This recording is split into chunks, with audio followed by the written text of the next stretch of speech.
Bismillahirrahmanirrahim. Assalamualaikum warahmatullahi wabarakatuh. Selamat pagi adik-adik semua kelas 8 ya. Baik, alhamdulillahirabbil alamin wa bihi nasta'in wa ala umurid dunya waddin. Shalatu wassalamu ala asrafil anbiya wal mursalin sayyidina wa habibina wa syafi'ina wa maulana Muhammadin la haula wa la quwata illa billahil aliyil azim, amma ba'd. Selamat pagi, semoga di pagi hari yang cerah ini Allah senantiasa memberikan rahmatnya kepada kita semua. Patut kita semua syukuri dengan mengucapkan kalimat tahmid alhamdulillahi rabbil alamin. Sholawat serta salam semoga tetap tercurah limpahkan kepada junjungan kita Nabiullah Muhammad sallallahu alaihi wasallam, yang senantiasa menjadi suri tauladan bagi kita semua, yang kelak kita nantikan syafaatnya min yaumina hadza ila yaumil qiyamah. Amin amin ya rabbal alamin. Baik adik-adik semua, pagi hari ini kita akan membahas mengenai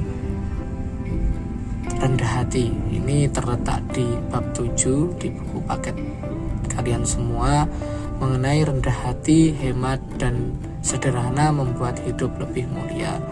Adapun kegiatan pagi hari ini seperti biasanya kita melaksanakan kegiatan secara daring dari rumah masing-masing, karena pada saat ini kondisi yang tidak memungkinkan untuk kita semua bertatap muka.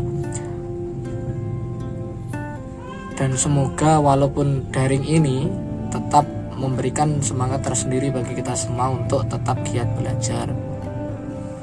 Pada bab kali ini setidaknya ada 3 poin yang harus nanti kalian pahami ketika pembelajaran ini telah selesai. Yang pertama adalah mengenai konsep rendah hati, hidup hemat dan sederhana itu sendiri. Yang kedua, memahami peta konsepnya. Dan yang ketiga, mampu menjelaskan ataupun mampu meneladani sikap atau sifat yang mencerminkan sifat atau sikap rendah hati, hidup hemat dan sederhana. Sebaik sebelum pembelajaran kita mulai, agar apa yang kita ikhtiarkan pada kesempatan pagi hari ini mendapatkan ridha Allah Subhanahu wa taala dan menjadikan ilmu yang bermanfaat, maka kita mulai dengan berdoa. Ibtigha'i mardatillahi wa bi syafaati Rasulillah wa ala kulli niyatin shalihah bi sirril Fatihah.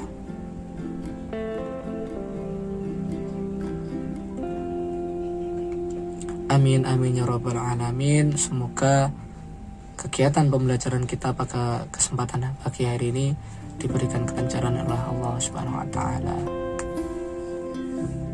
Adik-adik semua, sebelum pembelajaran kita lanjutkan, alangkah lebih baiknya kalian semua untuk mengisi absensi pada pertemuan kali ini. Absensi akan kakak kirimkan melalui Google Form, nanti bisa dibuka melalui Google Classroom-nya masing-masing. Silakan itu dibuka, diisi lalu dikirimkan atau diupload di Google Classroom seperti itu, agar nantinya ini menjadi tanda bukti kehadiran kalian semua pada pembelajaran pagi hari ini. Baik, akan seperti apa pembelajaran kita hari ini bisa kita simak di slide berikut ini. Pada bab ini adik-adik semua juga ditampilkan di buku adanya hukum bacaan. Ada beberapa. Yang pertama adalah hukum bacaan mat asli atau mat tabi'i. Yang pengertiannya bahwasanya disebut mat tabi'i atau mat asli apabila terdapat harokat fathah diikuti oleh alif, kasrah diikuti oleh ya sukun, dan dhammah diikuti oleh wawu sukun. Cara membacanya adalah dibaca panjang 1 alif atau dalam hal ini adalah 2 harokat. Contoh, Bismillahirrahmanirrahim, fi jidiha hablum mim masad. Pada lafal fi di sampingnya bertemu dengan huruf ya, fa kasrah bertemu dengan huruf ya sukun. Ini dibaca 2 harokat, fi. Selanjutnya ada lafaz jim kasrah bertemu dengan ya sukun, dibaca 2 harokat, fi jidiha. Di lafaz ha itu bertemu dengan alif, maka dibaca panjangnya 2 harokat, fi jidha hablum min masad. Yang kedua adalah mad wajib muttasil. Disebut mad wajib muttasil apabila terdapat mad tabi'i diikuti hamzah dalam satu lafadz. Artinya ada mad tabi'i seperti yang atas tadi bertemu dengan hamzah dalam satu lafadz, artinya dalam satu kata. Cara membacanya adalah wajib dibaca panjang 3 alif atau 6 harokat. Contoh, idza jaa nasrullahi wal fath. Pada lafadz ini yang termasuk mad wajib muttasil adalah huruf jim fathah bertemu dengan alif yang hukumnya menjadi mad tabi'i bertemu lagi dengan hamzah, maka dibaca 6 harokat. Idza jaa nasrullahi wal fath. Yang ketiga adalah mad jaiz munfasil. Disebut mad jaiz munfasil apabila terdapat mad tabi'i diikuti hamzah namun dalam lafadz yang berbeda. Jika mad wajib muttasil itu tadi bertemu dengan hamzah tapi di lafadz yang sama atau di kata yang sama, maka mad jaiz munfasil ini adalah mad tabi'i yang bertemu atau diikuti hamzah namun berbeda lafadz atau dalam lafadz yang berbeda. Cara membacanya adalah dibaca panjang 1 alif 2 harokat atau 2 alif 4 harokat atau 2,5 alif atau 5 harokat. Contoh, Bismillahirrahmanirrahim. Wala antum abiduna ma a'bud. Pada lafadz wala, huruf lam fathah bertemu dengan alif yang dibaca mad tabi'i bertemu dengan huruf hamzah yang berharokat fathah dalam berbeda kalimat. Artinya ini dibaca 1 alif, 2 alif atau 2,5 alif. Ada lagi di lafadz ma'a'bud. Lafadz mim fathah bertemu dengan alif yang dibaca mad tabi'i bertemu dengan hamzah fathah, maka dibaca 1 alif, 2 alif atau 2,5 alif atau 5 harokat. Yang keempat ada mad arid. Disebut mad arid apabila terdapat mad tabi'i diikuti waqaf atau tanda berhenti atau terdapat mad tabi'i di akhir ayat. Cara membacanya adalah dibaca panjang 1 alif 2 harokat atau 2 alif 4 harokat atau 3 alif 6 harokat. Contoh, Bismillahirrahmanirrahim. Iyyaka na'budu wa iyyaka nasta'in. Lafadz yang mengandung mad arid ada di lafadz yang terakhir. Wa iyyaka nasta'in. Ain kasrah bertemu dengan ya waqaf atau ya sukun bertemu dengan nun di akhir kalimat, maka ini dibaca atau dihukumi mad arid. Nasta'in itu. Ada mad iwad yang kelima. Disebut mad iwad apabila ada huruf fathah tanwin terletak pada waqaf berhenti pada akhir kalimat. Cara membacanya panjang 1 alif 2 harokat. Ini dibaca bukan tanwin tapi dibaca alif. Contoh, Bismillahirrahmanirrahim. Inna ma'al usri yusra. Harusnya ketika normal itu yusron, tapi di sini karena bertemu dengan alif di akhir kalimat, fathah tanwin terletak pada waqaf berhenti pada akhir kalimat, maka cukup dibaca yusra, bukan dibaca tanwin. Seperti itu mengenai hukum bacaan mad. Baik, kita masuk ke dalam bab inti yang mana kita pelajari hari ini adalah rendah hati, hemat, dan sederhana. Yang pertama adalah pengertian rendah hati. Rendah hati dalam Islam disebut juga dengan tawadhu. Tawadhu adalah sikap diri yang tidak merasa lebih dari orang lain. Artinya apapun yang dia punya, dia tidak merasa lebih dari orang lain, walaupun sekalipun dia adalah orang yang pandai, orang yang kaya, namun tetap rendah hati karena meyakini bahwa segala sesuatunya adalah milik Allah Subhanahu wa taala dan dari Allah Subhanahu wa taala. Orang yang tawadhu berkeyakinan bahwa semua kelebihan yang ada dalam dirinya semata-mata merupakan karunia, artinya ini pemberian Allah dari Allah, seperti itu tadi. Dalil nakli mengenai rendah hati terdapat pada Quran surat Al-Furqan ayat 63 yang berbunyi Bismillahirrahmanirrahim wa ibadur rahmanil ladzina yamshuna 'alal ardi hawlan wa idza khatabahumul jahiluna qalu salama. Sadaqallahul azim. Artinya, adapun hamba-hamba Tuhan yang Maha Pengasih itu adalah orang-orang yang berjalan di bumi dengan rendah hati, dan apabila orang-orang bodoh menyapa mereka dengan kata-kata yang menghina, mereka mengucapkan salam. Allah mengajarkan agar kita memiliki sifat rendah hati. Sifat rendah hati ini harus diwujudkan dalam setiap perilaku kita, baik terhadap diri kita sendiri, terhadap Allah Subhanahu wa taala, maupun terhadap orang-orang jahil yang menyapa kita. Seorang muslim yang memiliki sifat rendah hati akan mendapatkan ridha Allah Subhanahu wa taala baik di dunia maupun nanti di akhirat. Adapun contoh perilaku rendah hati, yang pertama, memberi sedekah bagi yang membutuhkan. Yang kedua, membayar zakat fitrah. Yang ketiga, menolong orang yang kesulitan. Yang keempat, menjenguk orang sakit yang dikenal. 5, tidak pernah menyakiti hati orang lain. Adapun hikmahnya, yakni hati akan lebih tentram, hati akan merasa lebih nyaman, aman, dan tentram. Lebih banyak teman, terpancar aura positif dalam diri kita. Yang keempat, banyak dipedulikan oleh orang lain. Dan yang terakhir, akan sangat dihargai oleh banyak orang. Yang kedua adalah pengertian hemat dan sederhana. Dalam hal ini, hemat adalah berhati-hati dalam membelanjakan harta.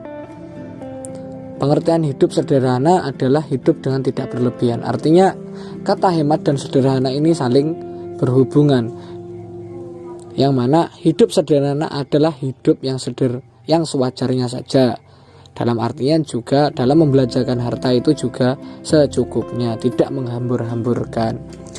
Dalil nakli mengenai larangan berfoya-foya atau perintah untuk hemat dan sederhana adalah dalam Quran surat Al-Isra ayat 27 yang berbunyi Bismillahirrahmanirrahim.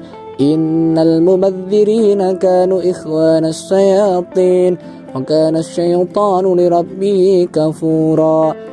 Artinya, sesungguhnya orang-orang yang pemboros itu adalah saudara setan, dan setan itu sangat ingkar kepada Tuhannya. Al-Isra ayat 27. Dalam ayat ini Allah SWT menegaskan bahwa berfoya-foya serta menghambur-hamburkan harta adalah pemborosan yang merupakan bagian dari perbuatan setan. Dengan demikian sudah jelas bahwa tindakan semacam ini sangat dilarang oleh Allah SWT. Sehingga sebaliknya Allah mengajarkan kepada kita semua agar bisa hidup hemat, sederhana, dan peduli terhadap orang lain dengan cara suka bersedekah. Dengan tindakan mulia seperti ini, harta yang kita miliki akan menjadi lebih bermakna bagi diri kita sendiri dan bermanfaat bagi orang lain di sekitar kita tentunya.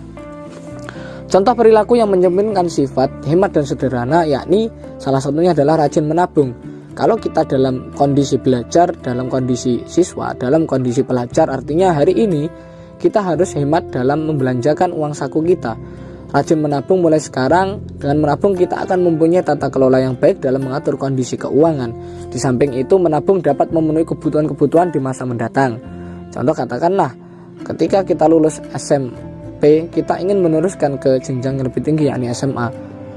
Di samping mendapatkan uang dari orang tua, kita bisa menggunakan uang tabungan kita untuk melanjutkan biaya sekolah. Dampak positifnya adalah berhemat sebagai antisipasi ketika kita membutuhkan biaya yang tidak terduga. Artinya sewaktu-waktu kita membutuhkan biaya, kita punya tabungan yang bisa kita manfaatkan. Hikmah bersikap hemat dan sederhana, yakni yang pertama, menerima hidup dengan apa adanya, tidak berlebihan.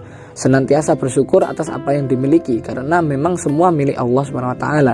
Tidak berlebihan pada sesuatu, hidup lebih tenang karena tidak diperbudak oleh keinginan atau nafsu. Rajin menabung, lebih pandai dalam mengelola uang, dan terhindar dari pemborosan. Baik adik-adik, itu yang bisa kita pelajari pada kesempatan hari ini mengenai rendah hati, hidup hemat dan sederhana. Apabila nanti ada yang ditanyakan, bisa ditanyakan. Terima kasih. Baik adik-adik, pada dasarnya ketiga sifat yang telah kita pelajari itu tadi adalah salah satu dari beberapa sifat atau akhlak mulia atau akhlakul karimah, yang mana yang pertama adalah rendah hati. Kita diperintahkan oleh Allah SWT untuk selalu bersifat atau bersikap rendah hati, tidak merasa lebih dari orang lain. Artinya katakanlah ketika kita belajar, sepandai apapun kita harus tetap rendah hati. Kita tidak boleh sombong, karena pada dasarnya di atas langit masih ada langit, masih banyak orang yang lebih dari kita. Artinya ketika ranah kita belajar atau ranah sekalipun kita sudah memiliki ilmu, kita harus tetap rendah hati, karena pada dasarnya semua yang kita miliki milik Allah Subhanahu wa taala. Kita hanya diberikan amanah untuk menjaganya dan senantiasa mengharap ridho dan rahmat dari Allah. Yang kedua adalah hidup hemat, yang dikorelasikan dengan hidup yang sederhana. Artinya tidak berlebihan dalam segala hal, dalam membelanjakan harta, dalam menggunakan air untuk mandi, untuk kebutuhan sehari-hari, dalam menggunakan barang-barang yang sekiranya secukupnya dan tidak berlebihan dalam penggunaannya. Artinya kita diajarkan oleh Rasulullah itu orang yang kaya. Beliau adalah saudagar, beliau adalah pemimpin umat. Walaupun beliau itu memiliki harta yang banyak karena beliau sebagai pemimpin umat, namun dalam keseharian beliau tetap hidup sederhana. Maka ketika manusia yang paling mulia pun mencontohkan kepada kita semua untuk hidup hemat dan sederhana, mengapa kita yang sebagai umatnya tidak melakukan? Maka dari itu ketika kita menginginkan syafaat Nabi Muhammad SAW, maka mulai hari ini kita juga harus menerapkan sunnah-sunnah beliau, mencontoh kehidupan beliau, dan meneladani sifat dan sikap beliau dalam beragama, dalam berislam ataupun memimpin umat Islam. Baik, demikian yang bisa kakak sampaikan. Semoga ini bermanfaat dan menjadi renungan bagi kita semua untuk menjalani kehidupan yang lebih baik lagi. Selalu bersifat rendah hati, bersikap rendah hati, hidup secara hemat dan sederhana. Nanti selepas pembelajaran ini, maka kakak akan memberikan tugas berupa, di awal tadi sudah dijelaskan ada 2 dalil nakli mengenai perintah rendah hati dan hidup hemat, yakni Quran Surat Al-Furqan ayat 67 atau 63, Quran Surat Al-Furqan, Quran Surat Al-Furqan ayat 63, dan Quran Surat Al-Isra ayat 27. Silakan itu adik-adik tulis di buku tugas masing-masing beserta terjemahannya. Nanti setelah selesai bisa dikirimkan ke WhatsApp yang tertera, nomor WhatsApp kakak, untuk nanti dijadikan penilaian tugas atau portofolio bagi adik-adik semua, sebagai bukti bahwasanya hari ini panjenengan semua juga mengikuti pembelajaran dengan baik. Kakak tunggu nanti sampai jam 9 malam. Silakan dikerjakan. Terima kasih. Akhiran wallahul muwaffiq ila aqwamit thoriq. Sampai jumpa di pertemuan selanjutnya. Assalamualaikum warahmatullahi wabarakatuh.